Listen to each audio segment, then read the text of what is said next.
Hello, friends. Greetings from the Global Academy of Medical Education. INICET 2022 has now become a thing of the past, and I'm sure many of you must have done it brilliantly.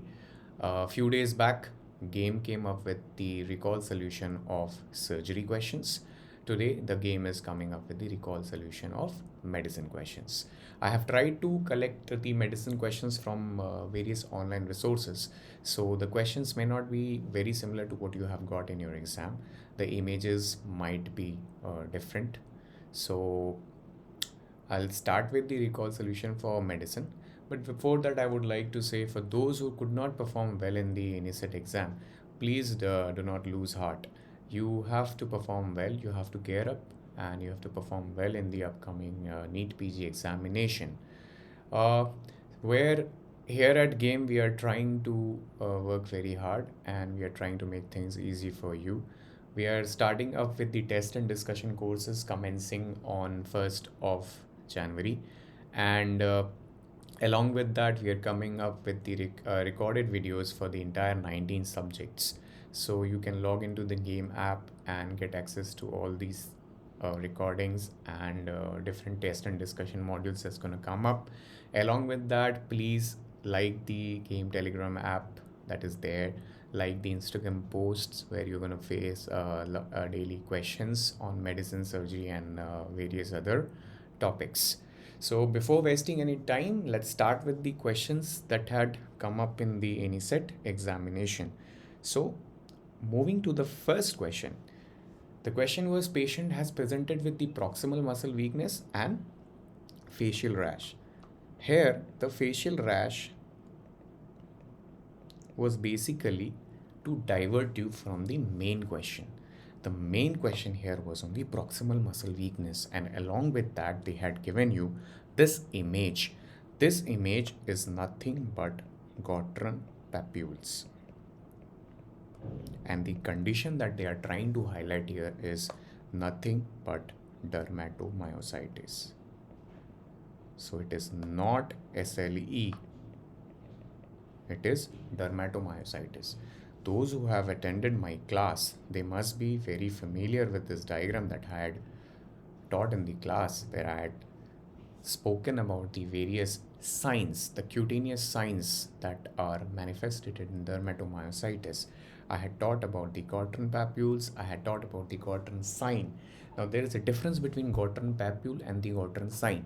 The Gottron sign is basically the papular eruption that you see in the extensor aspects. Along with that, you can see the heliotrope rash. Along with that, you can have a heliotrope rash. Okay, clear? Moving on to the next question. This has been a very controversial question, and I have been getting calls from many of my students asking as to what could be the answer. I would clear all the dilemma that is there with this question. So what they have asked here is resection of which of the following results in macrocytosis except okay, so they are asking resection of which of the following results in macrocytosis except. So they have given you ileum as the option, jejunum as the option, stomach, and duodenum. So ileum, as you know, it is the place from where the vitamin B12 is absorbed. It is absorbed from the terminal ileum, right? Second, stomach is the place from where you have the intrinsic factor. So these two options are definitely not there. Now what you are left with? You are left with jejunum and you are left with duodenum. Now duodenum is the place from where iron is absorbed. In some textbooks, you have iron is absorbed is written from the duodenum and the proximal part of the jejunum. So to just clear the fact, I would like to highlight this text that is given in the Harrison textbook of medicine. It is clearly mentioned that the celiac disease is limited to the duodenum and it may result in iron deficiency anemia. So iron deficiency anemia results is microcytic anemia. So it results in microcytic anemia. So your question was moving back to the question. So your question was resection of which of the following results in macrocytosis except. So your answer into this question would be duodenum. Okay, clear? Moving to the next question. This was an easy one. Adductor pollicis is supplied by which nerve? So direct question from anatomy and neurology. Answer is ulnar nerve. There is no second thought to it. Fourth question. Question is asked, what does neurogenic shock leads to? So when we are talking about shock, you have to remember that there is hypotension. Okay. Now what happens in neurogenic shock? In neurogenic shock, there is failure of the central sympathetic system. So if there is a failure of the central sympathetic system, there is no tachycardia, which is a normal response to hypotension. So first and the foremost option that you want to hear is hypotension. So hypotension is there in this option and in the last option. Now you want to see bradycardia. So the answer will be A. Okay. Next. This was one of the image-based questions that was asked. Now this image-based question is basically showing you nothing but yellow-orange tonsils. It is characteristic of Tangiers disease. So the answer here is Tangiers disease. Now those who have attended my class, they must have followed this note that I had taught in the class.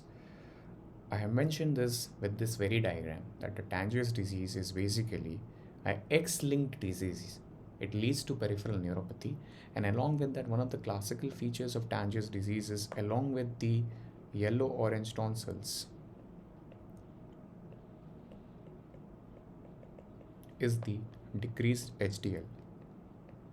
So if you have been given image-based question on the Tangiers disease about the tonsils, be sure about this fact that you will be asked about HDL in the next exam. So please keep this in mind that Tangiers disease is one of the disease where you have decreased HDL. Okay. So let's move on to the next question. Now, if this was the ECG that you got in your exam, so they have shown ECG with heart block. So beyond any doubt, what you are seeing here is a dropped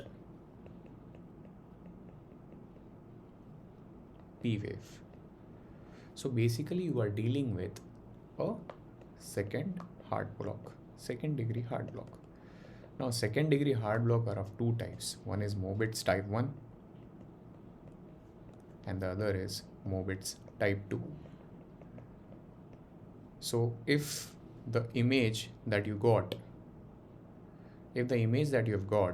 is showing this one where you have increasing PR intervals, progressive increase in PR intervals, if you have progressive increase in PR intervals and after that you are having a drop P wave, then accordingly the answer would vary. Okay. Then there was a question on memantine, right? So from the online sources, I could not get the options, but let's discuss about memantine. Memantine is nothing but a NMDA receptor antagonist, and it is used for moderate to severe AD dementia. Not to forget this fact that it is used for moderate to severe AD dementia, right? So moving over to the next question, this was a very direct question that was asked about cerebral perfusion pressure. So what actually is cerebral perfusion pressure? It is mean arterial pressure minus the intracranial pressure. So you have to remember this, that the cerebral perfusion pressure is nothing but the mean arterial pressure minus the intracranial pressure, and there is auto regulation of cerebral perfusion pressure. Auto regulation maintains it at 50 to 100 mmHg. Right? Now, this perfusion pressure is basically responsible for the perfusion of the organs. So it was a very direct question. This should not be missed in the exam. Right? So mean arterial pressure minus intracranial pressure is the cerebral perfusion pressure. Now there was another image-based question on this question, on this one, a non-contrast CT scan, which is showing you this type of bleed. Why bleed? Because it is white in CT, it's bleed. So if you get something like this, and if you get something like this, so this is EDH, which is convex. This one is concave. So EDH is due to arterial bleed, and SDH is due to veins. The veins are bleeding here, right? So the veins are bleeding here. And which veins are bleeding here? It is the bridging veins. It is the bridging veins that are bleeding here, right? So EDH, basically these are convex bleeds. These are what you get in the CT scan is the convex bleeds. And what you get here is, you have to remember that this is an arterial bleed, right? It is the middle meningeal artery that ruptures and it gives rise to EDH. But what you get in SDH is, it is concave and the veins are the culprit. So the answer to this question is bridging veins, right?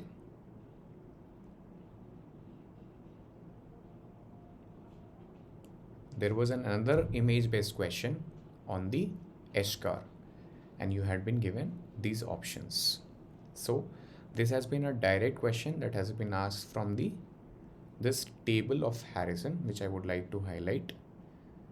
So if you can see here,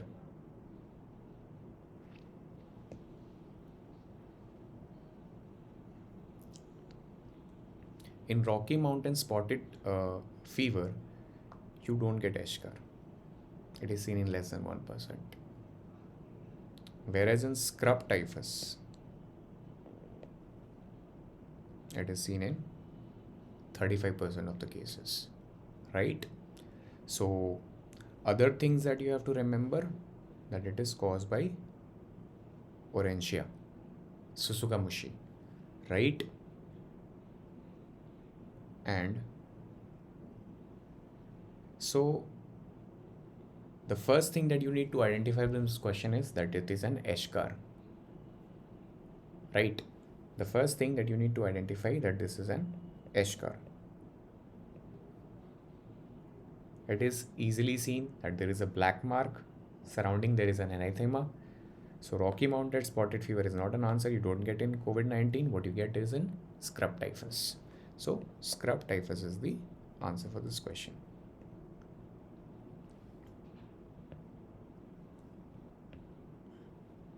Right. So this was also an image-based question that was asked. So it is a boot-shaped heart. What you are getting is a boot-shaped heart. Now why you are getting a boot-shaped heart, right? This is a boot-shaped heart. What you are getting is a upturned apex. This is a upturned apex. Note second thought about is, answer is tetralogy of Fallot. Answer is tetralogy of Fallot. Now why do you get an upturned apex in tetralogy of Fallot? As you all know that right ventricle is enlarged in tetralogy of Fallot. So this was a very simple question. These spotters should not be missed in exam. Now, since they have asked about boot-shaped heart, another question that can come in your exam is a box-shaped heart. Box-shaped heart. This is seen in Epstein's anomaly. This is seen in Epstein's anomaly. So kindly remember this. This might be asked in another of your examinations, right? So boot-shaped heart is seen in tetralogy of Fallot, and box-shaped heart is seen in Epstein anomaly, right?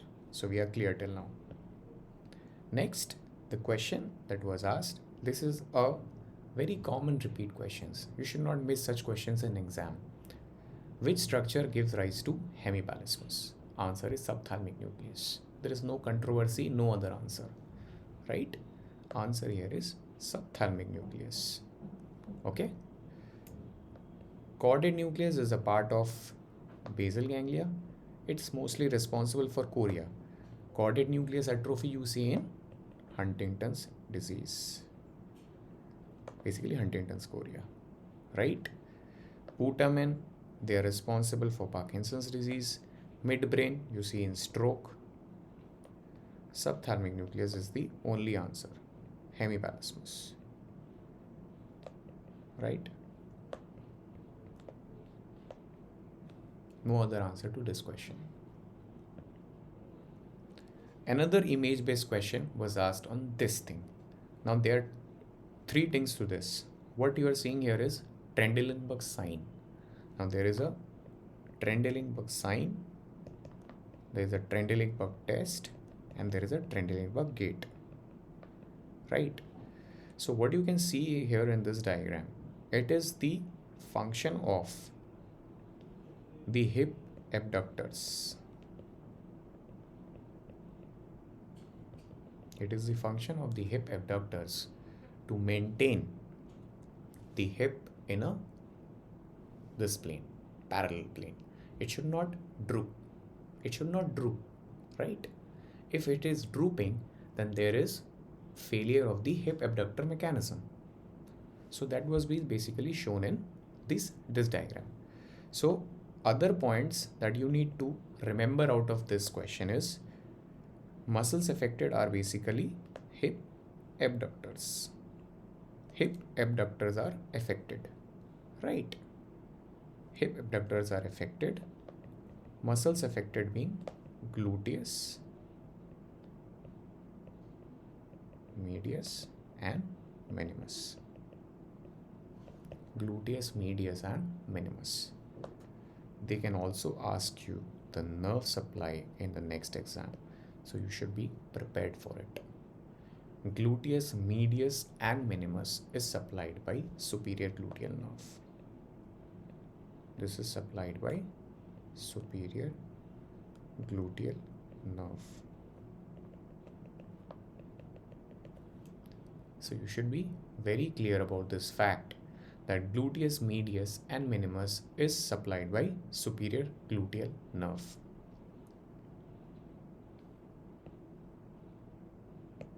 Coming to the next question, which of the following is not seen in aspergillosis? Okay, if you get such sort of question in your exam, the golden rule of the solving MCQ is to basically try to mark the options that you know.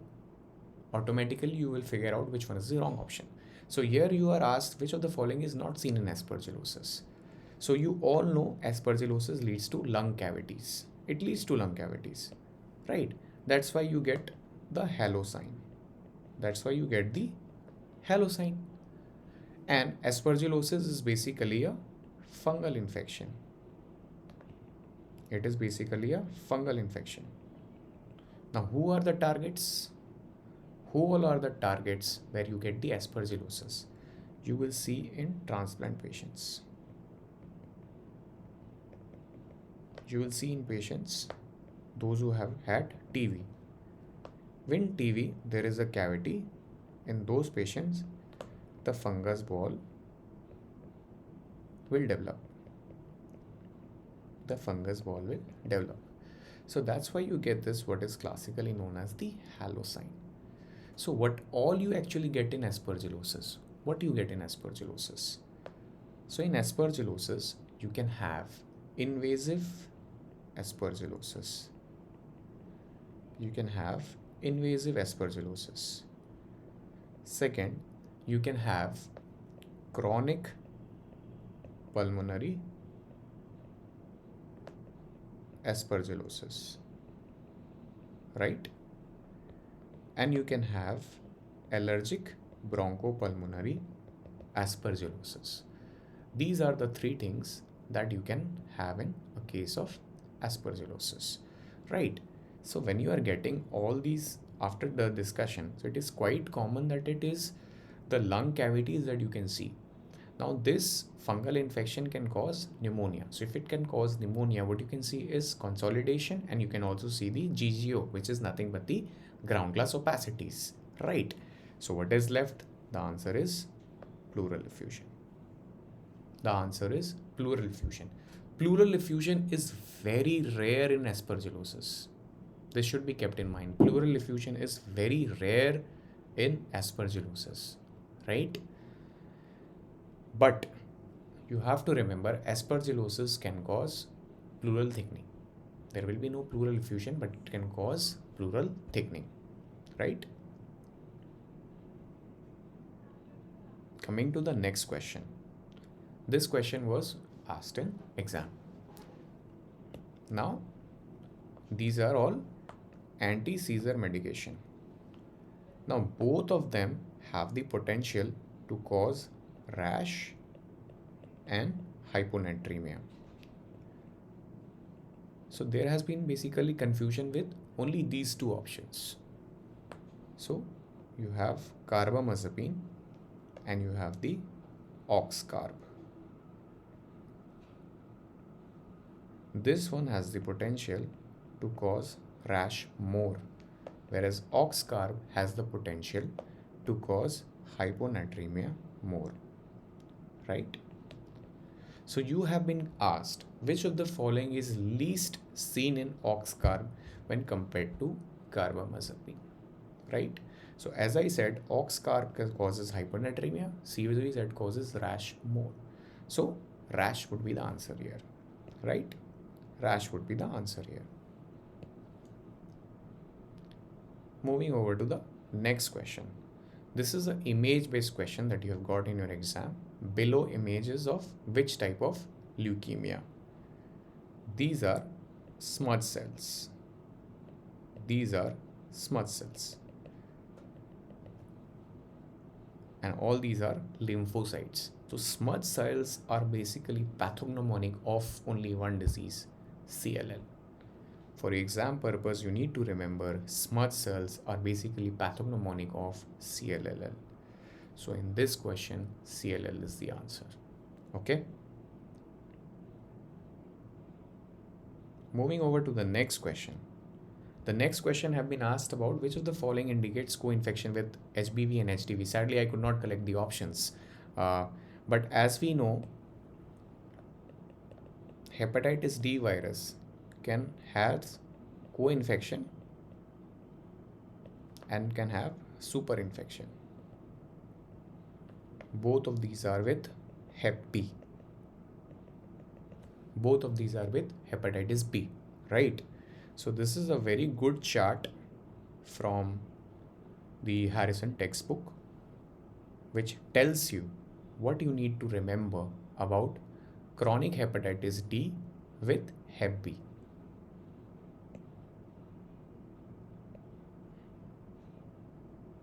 So this is what you have to remember. So what are the antibodies that you will get positive in Hep B and Hep D co-infection? You're going to get anti-HDV, you're going to get HDV RNA, you're going to get HBs antigen positive, and you're going to get core antibody positive. Core antibody of Hep B, you are going to get positive. That is the IgG, right? So this is the pattern that you get in chronic hepatitis D co-infection with Hep B. Moving over to the next question. Now, this is a very controversial question that has been asked. Again, in such questions, the quiz master answer is final. That means the person who has set the question, his or her answer is the final. So we are going to try to single out which options can be the answer in this question, right? So first of all, which of the following they are asked is correct about hereditary spherocytosis? So we have to find out which all the answers are wrong here, right? First, high MCH is pathognomonic. That's what they have written. So what we know out of hereditary spherocytosis is high MCHC is pathognomonic, not high MCH. It's high MCHC, right? Gallstones develop by 4 to 5 years of age. This is a wrong statement. They develop by 10 years of age. Okay. So we are left with two options, option D and option A, right? So ये दो तो wrong हो गया, ये नहीं है आपके options में, right? आपका you are left with option A and you are left with option D. Now 25% cases have positive family history. Now this is the number which I could not find from any textbook. At least in the Harrison textbook, it is not written 25%, right? So if we read some of the genetic part of hereditary spherocytosis, it can be autosomal dominant, it can be autosomal recessive, it can be also be sporadic. It can also be sporadic. Now, what are the different genes which can mutate? You can have band 3 mutation, you can have ankyrin mutation, you can have spectrine mutation. All these mutations can cause hereditary spherocytosis. Now, what you have to remember that we are confused between two options. I'll go with option A. Splenectomy does not protect against gallstone. I'll tell you why. Because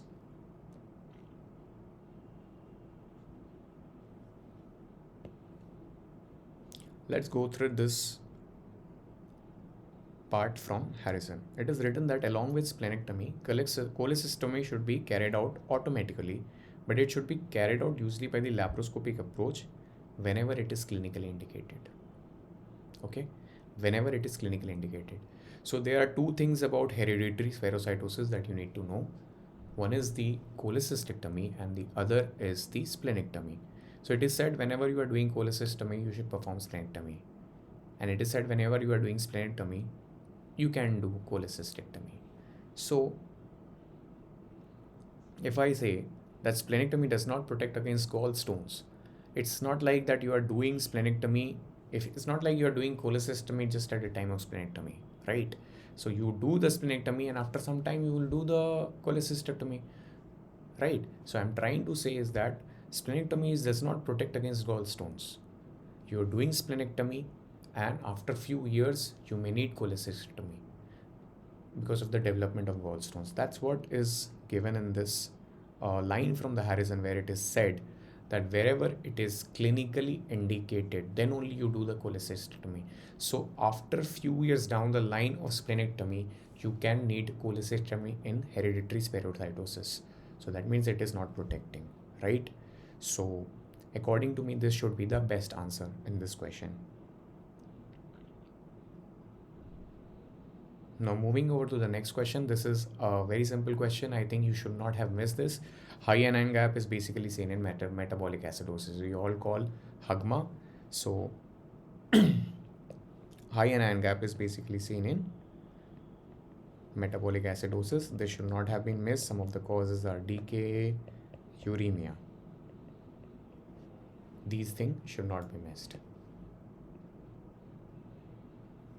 right? Coming over to the next question.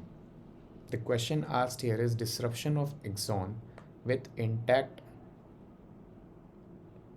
endoneurium, which is the disorder, right? So if you look into the structure of a neuron, these are the axons. Uske upar you have the myelin, right? Uske upar you have the myelin.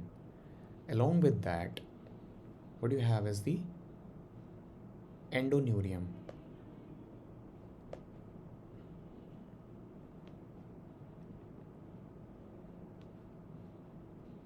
Endonurium you have, and the other structures are the epinurium and the perinurium. The outside structure is the epinurium. So here they have asked is disruption of axon.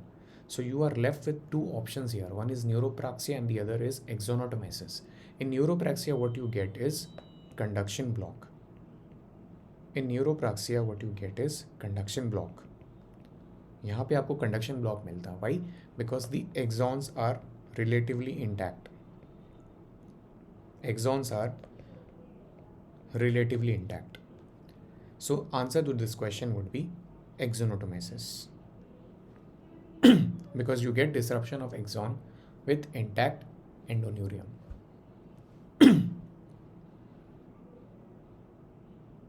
Moving over to the next question.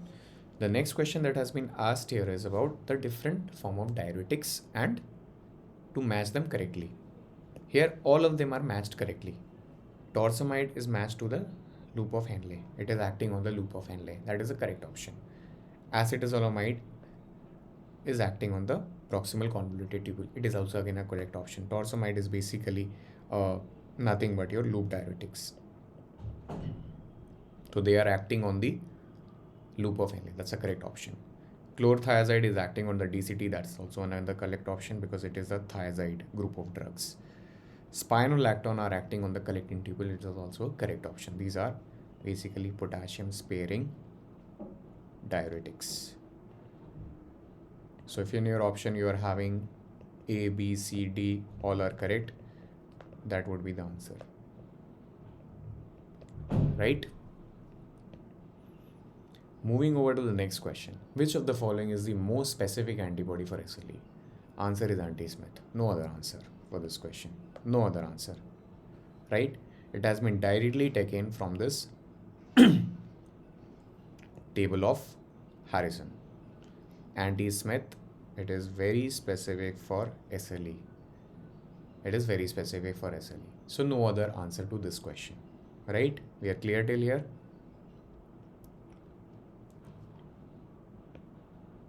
Now there was another question on hemi-neglect. So basically you had a image-based question on hemi-neglect. So what you got here was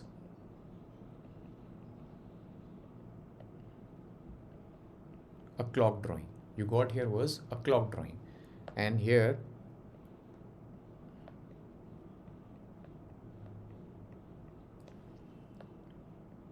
this is how a clock drawing was marked. So what you could understand from this diagram is that the person is neglecting this half of the body. So if you are asked about hemi-neglect, it goes to non-dominant.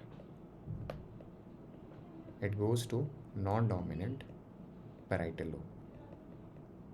So if you're in the option, you are given right parietal lobe.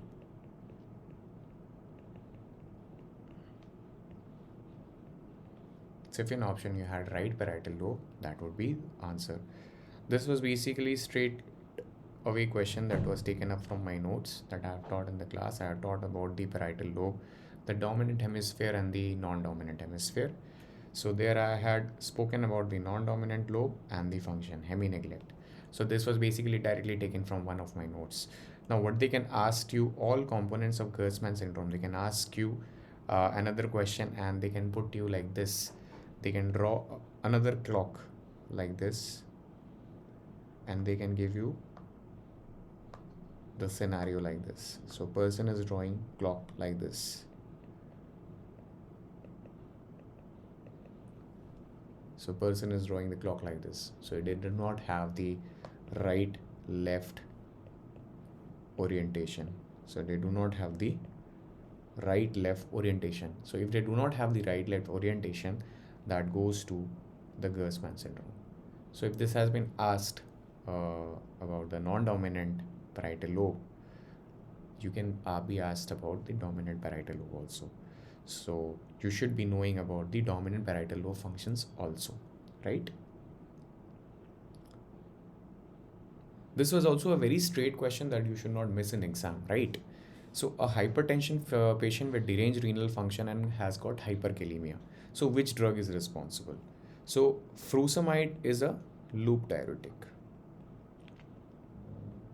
Amlodipine is a calcium channel blocker. This is a ACE inhibitor, and this is a beta blocker. So loop diuretic basically loses potassium, and among them only this is the drug that causes hyperkalemia.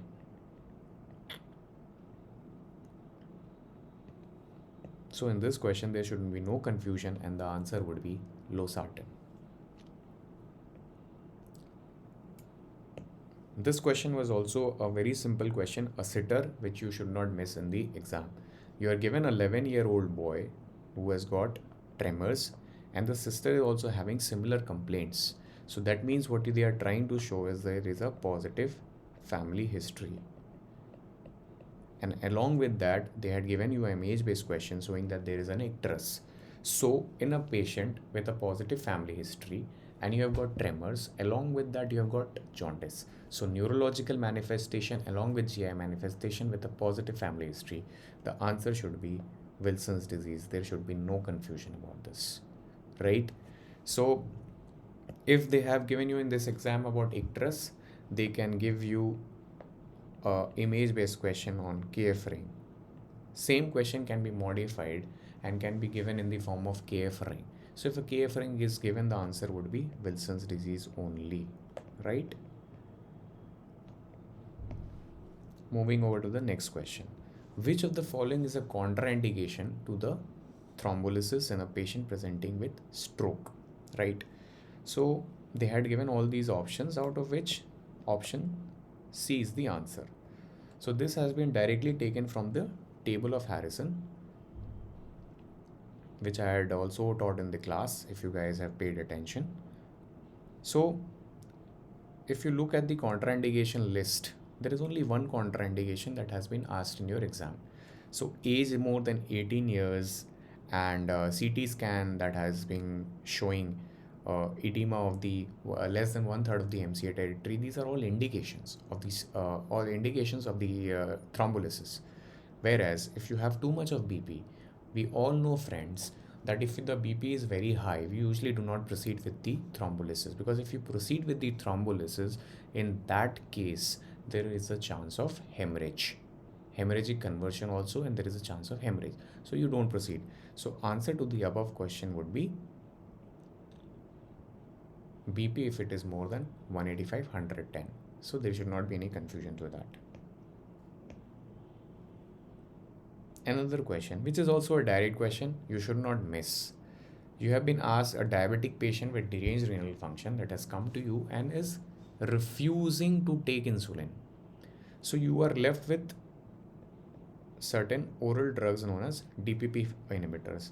Now here you have been given 2 DPP-4 inhibitors in your question, right? Out of which one is vildagliptin and the other is linagliptin. Now in this question, the answer would be linagliptin. Why? Because this drug does not require any dose reduction in renal failure patients, right? No dose reduction.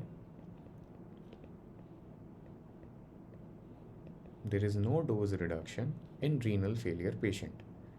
So in this question, the answer would be linagliptin and not vildagliptin.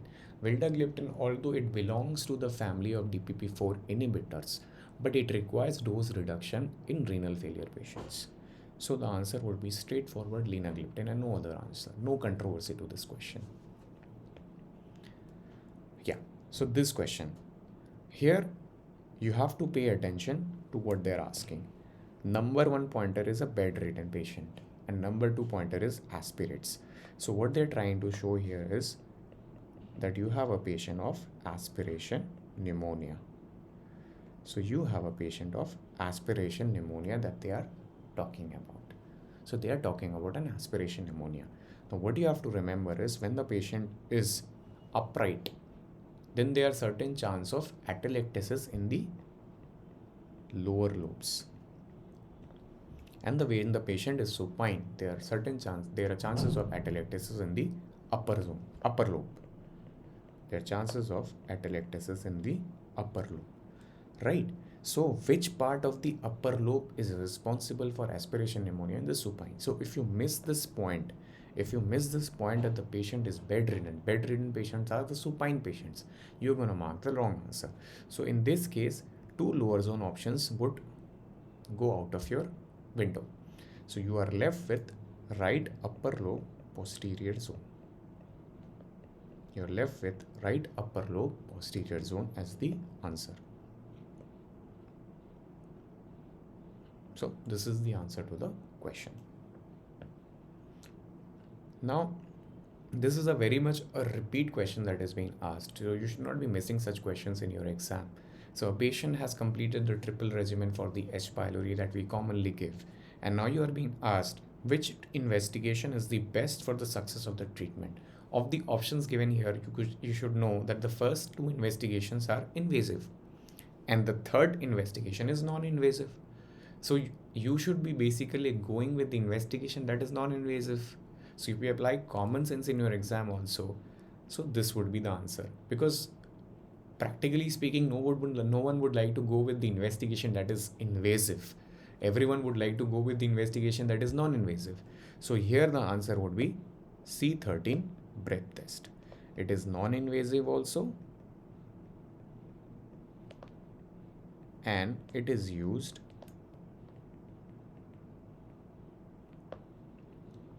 to see the success of treatment.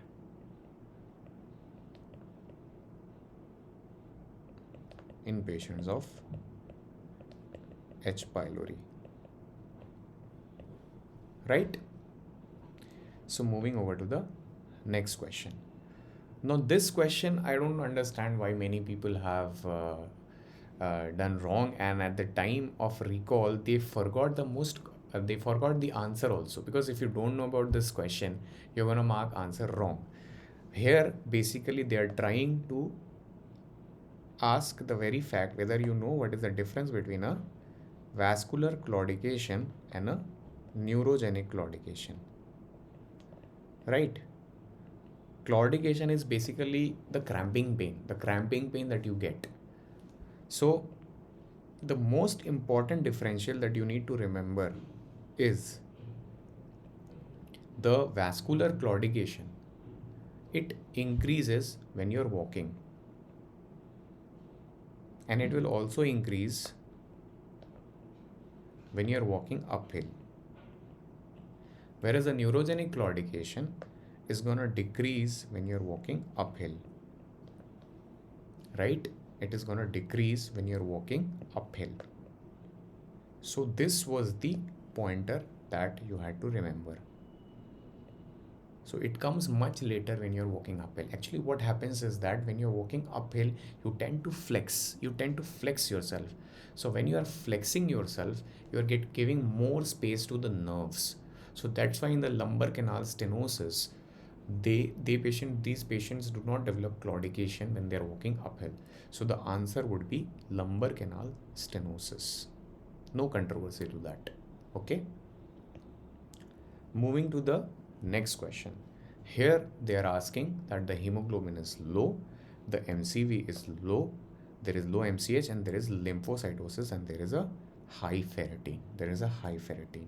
So basically what they are trying to ask is you the DDs of microcytic hypochromic anemias.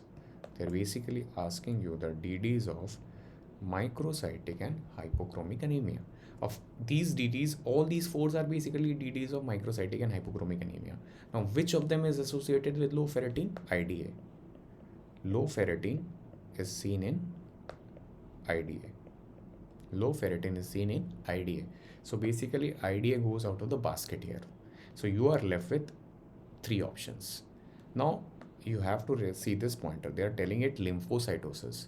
So if there is a lymphocytosis, when do you see lymphocytosis? You see lymphocytosis in chronic infection. Why in chronic infection? Because of the increased tumor necrosis factor and interleukins. So in chronic infections, we know we see lymphocytosis. In acute infection, we see polymorphonuclear increase of PMNL, neutrophils, right? So the answer to this question would be anemia of chronic disease. There should be no confusion to that. This is also a table from Harrison, and here you can easily see that in iron deficiency anemia the ferritin is low. Okay, in other cases the ferritin is high, but in inflammation you will get lymphocytosis. In inflammation you will get lymphocytosis. So in the above question the answer is anemia of chronic disease. There should not be any confusion to that, right? So we have come to the end of the questions, and one of the more questions was asked is drug that is responsible for decreasing the disability in primary progressive multiple sclerosis. Answer is ocrelizumab. There is no controversy to this question. There is no other answer. So with this, we come to the end of the session for the recall of medicine questions. I hope you have enjoyed the session, and we will be back with further recall questions. Thank you.